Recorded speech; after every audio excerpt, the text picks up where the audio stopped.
This video is for information that you can use when you're off on holiday. We're going to look at the manual graphics part of your thematic presentation, and we're going to concentrate on the related orthographics, the pictorial, the rendered sketch of that pictorial, and the annotated sketches for your desktop planning leaflet. This is one of the exemplar folders that comes from the SQA, so we can use that to try and judge how we're going to do with our thematic. Down here it tells you the possible marks for each part, and down here what the exemplar scored for each part. So we'll go through it and we'll see if we can figure out where it lost marks or where it gained marks, and how you can use that to help your thematic presentation. The first item we're going to look at is related orthographics.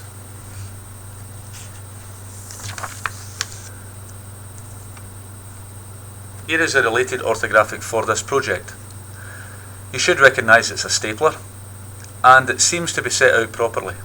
We have a front elevation, we have a plan which is immediately above it and in line with it, and we have two end elevations which are set out the correct way. We've got this end elevation, which is what we see looking in this side, and we have this end elevation, which is what we see looking in that side. So on the surface everything appears to be okay. But why did it gain 3 out of 4 instead of 4 out of 4? Well, there's a couple of major things missing. Let's look at what came out the Inventor package from the printer.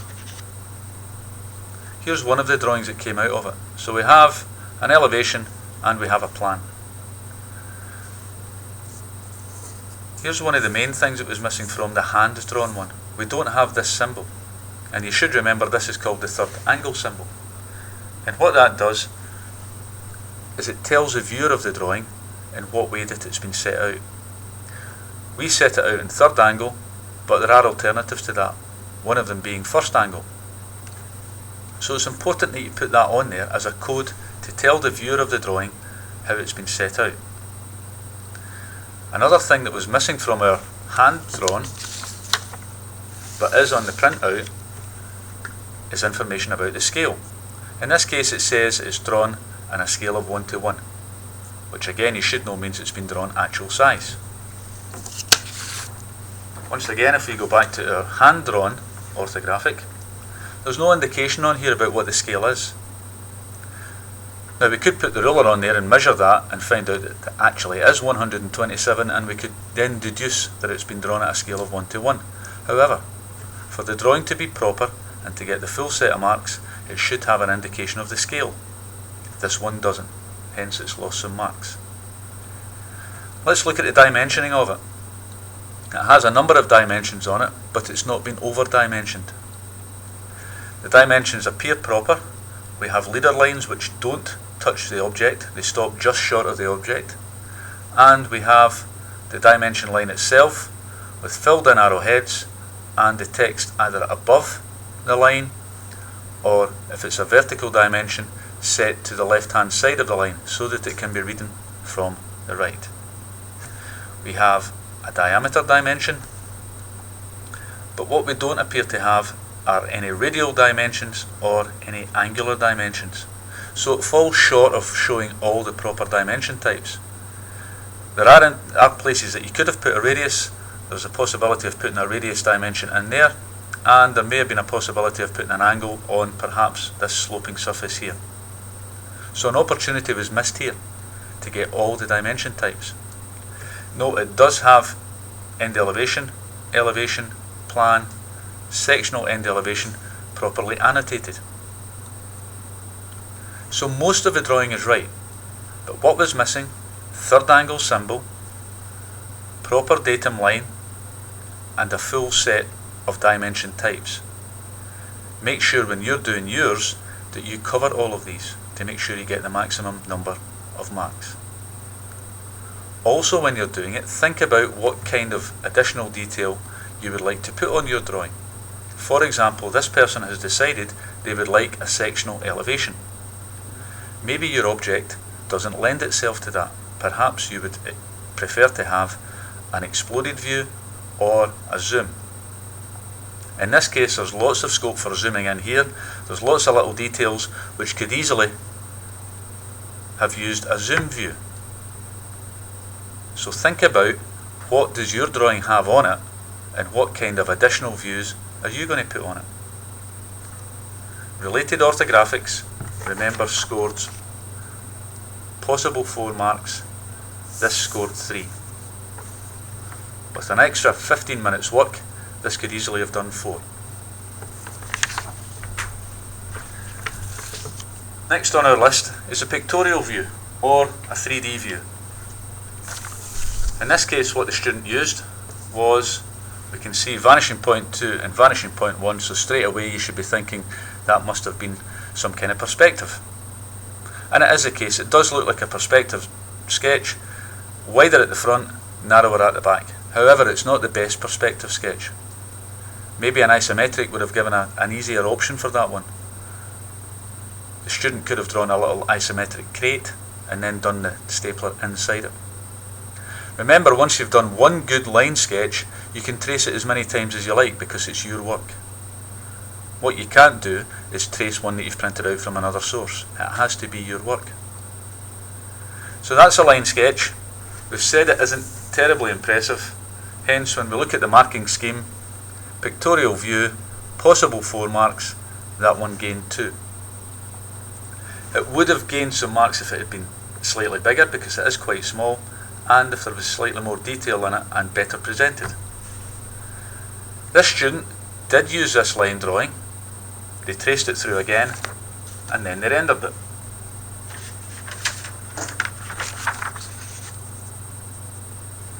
Once again, it looks reasonable, but you're operating it higher now, so it has to look better than reasonable. Reasonable got this 2 marks out of 4. With a bit more time spent on it, a bit more thought given to light source, shadow, perhaps a shadow behind it on the surface that it was sitting on, something to make it look more realistic than it does just now. It still gets 2 out of 4, which is 50%, but we'd be aiming a bit higher than that. We're looking for a minimum 3 out of 4 for this. So far we've looked at related orthographics and the symbols and the detail that has to be on that drawing. We've looked at the pictorial sketch and then the rendered version of that pictorial sketch. Once again, these should be finished before you come back from your holidays. The next thing we're going to look at is the pictorial drawings, the promotional drawings.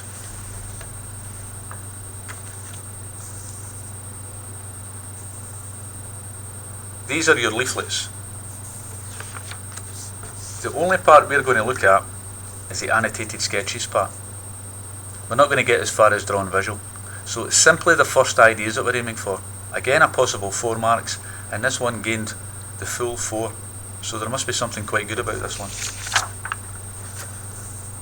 So let's look and see.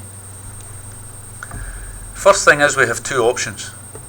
An option here showing the outside of the leaflet and the inside of the leaflet.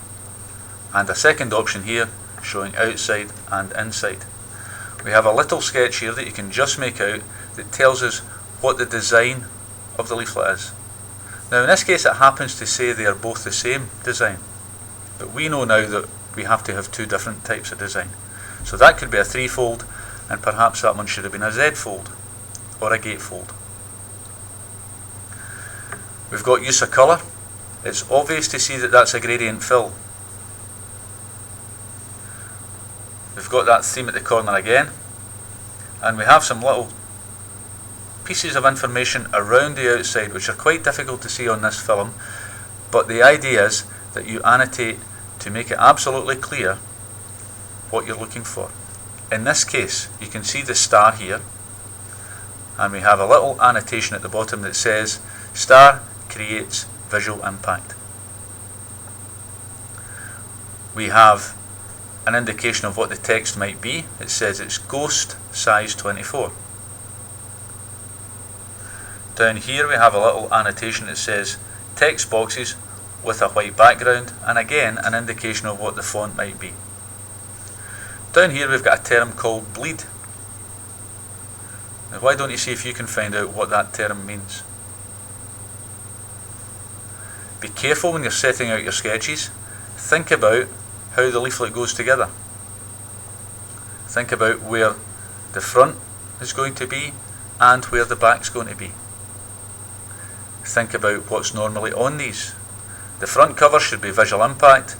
Normally on the back, when you look at one of these leaflets, it's information about a website or how to find the place if it's a location you're going to. Telephone numbers and contact details. Over on this side, we've got a second design.